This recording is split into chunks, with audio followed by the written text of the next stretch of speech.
يا صباح الهنا والسرور على عيونكم. وحشتوني جدا. يلا بينا نعمل كده روتين لغرفة كريم ابني. وزي ما انتوا شايفين الغرفة فوقاني تحتاني، يعني مش محتاجة اقول لكم شكلها عامل ازاي، انتوا شايفين اهو. واحكموا وشوفوا في اخر الفيديو الغرفة هيبقى شكلها عامل ازاي. محتاجة بقى منكم علشان الفيديو يرتفع يا جماعة، حطوا لايك للفيديو طبعا، وما تنسوش بقى تشيروا كتير لكل اصحابكم وحبايبكم. وما تنسوش بقى تشتركوا في القناة يا جماعة وتفرحوني. كل حد بيراضيني ربنا يراضيه ويرضى عنه يا رب العالمين. شايفين بقى اول حاجة كده، فتحت الشباك وطلعت المروحة اللي حاططها لي في نص الغرفة. مشكلة حياتي يا جماعة، ادعوا لي كده اجيب له مروحة اللي هي بتتحط في الحيطة دي، علشان يبطل يحط المروحة في نص الأوضة ويزحمها لي كده. وايه بقى، ولعت عود بخور كده عشان ابخر له الأوضة كده وربنا يهديه. وشلت السجاد نفضته وحطيته في الشمس. وبعدين فتحت بقى الشباك زي ما انتوا شايفين كده، طبقت الدفاية وحطيت كده الايه المخدة او المخدات بتاعته على الشباك. الشباك دلوقتي هيجي عليه الشمس هتشوفوه. تعالوا بقى نشوفوا عامل ايه في الدولاب. مفيش مرة كده وانا بقلب في الدولاب وكده الاقي فلوس، معرفش الواد ده بيخبي فلوسه فين. هطبق كده كل البناطيل الجينز والتيشيرتات بتاعته. انا عارفه كل ما بيجي ياخد غيار من الدولاب لازم يقلب الدولاب كله، معرفش ايه حكايته. الماسوره بتاعت الضرفه دي يا جماعه المفترض ان دي ضرفه الشماعات. انا كنت طالبه من بتاع المعرض لما جيت اشتري الاوضه دي، قلت له حط لي رف كمان. المفترض اللي هي شماعه للاخر، يعني الضرفه طويله طول كده. انا قلت له لا، حط لي كمان رف الناحيه دي ورف الناحيه دي. تمام تمام. تعالوا بقى ايه نشيل الملايه كده ونشوف بقى الكفر اللي مش راضي يثبت على السرير ابدا ده. ادعوا لي برضو ان انا اشتري كفرات جديده. هثبته كده واظبطه على السرير. وبعدين عندي بقى البطانيه دي يا جماعه من ساعه ما غسلتها مش عارفه احطها فين، مفيش مكان ولا في اي دولاب ليها. ففكرت بقى اعمل ايه، قلت وانا بظبط دولاب كريم كده هشيل الدفايات اللي هي الشتوي دي، هحطها مع الكبرتات اللي في هوريها لكم دلوقتي، اللي هي في الرف اللي تحت خالص، اللي تحت لبس الخروج. وقلت اطبق بقى البطانيه دي واحطها على الرف اللي فوق مكان الدفايات. فاهمين حاجه؟ يعني عملت كده حركه تنقلات. بصوا حطيتها كده محتاسه مش عارفه احطها فين، ولا عندي ليها شنطه عشان مثلا احطها في شنطه احطها فوق الدولاب، وكده كده فوق الدولاب الدنيا مش عايزه اقول لكم عامله ازاي عندي في اوضه النوم. فما فيش بقى مكان في اي دولاب تاني. جبت بقى الملايات دي عندي بقى لها سنين يا جماعه وانا اللي مخيطاها. عايزه اقول لكم انا كنت جايبه المتر بتاعها ب7 جنيه ونص. عايزه اقول لكم قطن وحلوه جدا جدا، ومفصلاها كده عامله لها كرانيش يا جماعه وكمان ركامه. بصوا كيس المخده وريهولكم.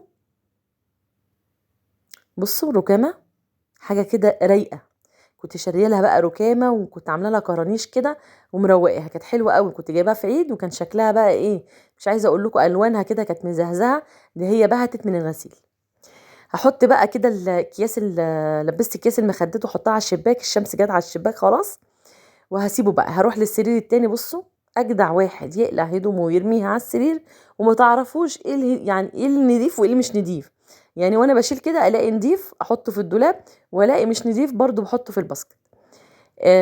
كريم من اجدع واحد بقى يقف يقعد يقلع ويلبس يلبس لغايه ما يثبت على طقم يعني وهو نازل، فعشان كده بيعمل كده كتير. هنفض بقى كده السرير وهفرشه برضو ملاية الناحية التانية. بصوا انا قلت بقى اليومين دول ايام امتحانات وايام مرمطة وخلاص احنا داخلين على العيد الكبير، فانا قلت احط الملايات دي بقى ايه تستحمل اللي بيعملوه في الغرف بتاعتهم. بس واحط كمان كيس المخده بتاع الناحيه دي. هو كده كده ما بينامش على السرير ده، بينام على السرير التاني علشان يشغل المروحه ويتفرج على الشاشه، لان انا حاطه الشاشه فوق السرير ده على طول اهو.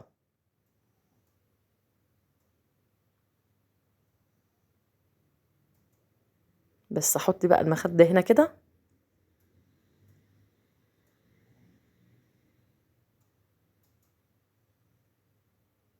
بصوا ظبطت له كمان الرف بتاع اللبس البيتي. تعالوا بقى المكتبه يا جماعه، بقى لها كتير بصراحه ما لمعتهاش. وكمان اللي مخليني مكسله ان انا ما عنديش ملمع اخشاب. فقلت خلاص انا كده هلمعها بالفوطه كده عادي. ولما اجيب بقى ايه هنزل اجيب منظفات العيد، هجيب ملمع الاخشاب وابقى اظبطها مره تانية. المهم ان انا اشيل من عليها الغبار او التراب الناعم قوي ده لانه مضايقني. بصوا ده كده البخار. البخور نزل كده الرماد بتاعه، فهشيله الاول وبعدين هجيب شويه خل والمع الازاز. بصوا اللي في الازاز ده ولازق ده اللي هو الصاروخ، اللي هو عامل زي الامير ده يا جماعه، الماده اللازقه. بصوا اوريكم هنا ياسين قطع المفرش لسه فرشاه، الله يسامحك يا ياسين يا ابني. تعالوا بقى نعمل ايه. لمعنا بقى المكتبه وظبطنا الدنيا، هكنس بقى الاوضه كنسه محترمه يا جماعه، والم بصوا التراب، وهلم تراب. جبت بقى شويه ميه سخنين مغليين من السخان، وعليهم شويه مسحوق اوتوماتيك، وهدعك كده بقى بالمقشه.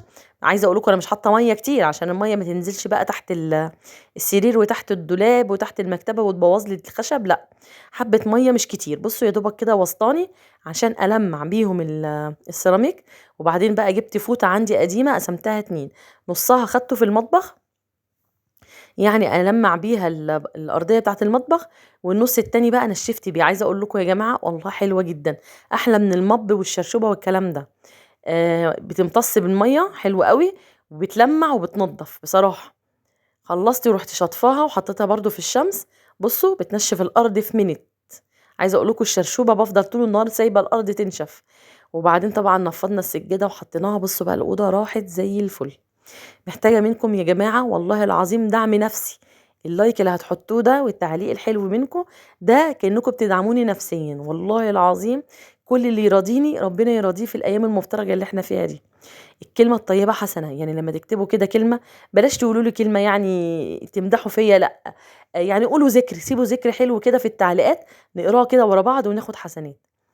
وطبعا ما تنسوش بقى تشتركوا في القناة يا جماعة وتفرحوني، ربنا يراضيكم يا رب. بصوا بقى الأوضة بقت زي الفل ازاي. يلا بقى قومي ظبطي الدنيا وخشي غرف ولادك كده ونضفيها، ما تستنيش ان هم يعملوا، هم كده كده مش هيعملوا غير لما يشيلوا المسؤوليه بتاعت نفسهم. يعني كريم مش هيشيل مسؤوليه نفسه. طب بصوا طفيت النور وسبت الاوضه بقى كده ايه تتهوى، غير لما يروح بقى الجيش والجامعه والكلام ده. لان يعني انا ما اعرفش، ممكن كريم ما يروحش جامعه القاهره، يروح مثلا بلد تانية او حاجه، ساعتها يعتمد على نفسه يا جماعه ويبتدي هو يوضب كل حاجه بايديه. خلاص هانت، هو كلها السنه الجايه ويروح